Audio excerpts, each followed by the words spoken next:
the descendants of the slaves who were transported from Africa to North America, the descendants of those slaves today, they're the lucky ones. They're the ones who are sat in houses with iPhones, with PS5s, with Nintendo Switches, watching Oprah on the sofa, getting their benefit payments, driving around in their big truck. They're not still in Africa. I don't think there's a single descendant of a slave in America today who would find it preferable living in Africa. And that tells you how that has worked out as a better deal for them. If you were a wealthy white person from a Western country and you went to a poor or impoverished African or Asian country and you brought back a 9-year-old sex slave to the United States and they grew up to live in the United States, would you say that that was a lucky sex slave? They weren't 9-year-old sex slaves. Can you? No. I want you to engage with the hypothetical, Mark. I want you to engage with the hypothetical. So you bring back little Lucy from Laos or Vietnam or some really impoverished village in one of these areas. You bring her back, you rape her till she's 18, and then you set her free to live in the United States. Would you say that's one of the lucky ones? Can you answer that question? No. Firstly, you have to engage. You got to engage with this. I want to know. You don't think any slaves? You don't think any slaves were ever raped by any people? Just gone to pedophilia? My mind hasn't gone to pedophilia. Can you not understand hypothetical?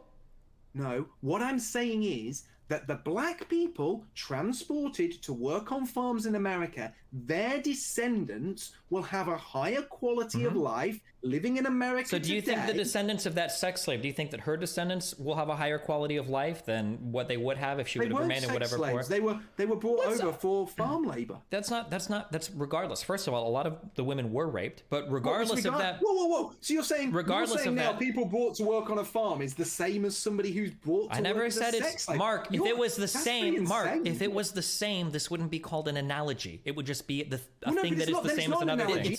It's not relevant to the analogy that I'm giving. Mark, what I'm telling you is that the descendants of a particular person that was enslaved shouldn't be used to justify the initial harm done. So if I abduct somebody against their will and I give their children a better life, that doesn't mean that I don't owe somebody to the person who was initially abducted. What I'm telling you is that there were a whole bunch of people that had a great injustice acted upon them. And while that injustice was enacted upon them, there was another group of people, white slave owners or white people in the United States that weren't slaves, that greatly benefited from those slaves.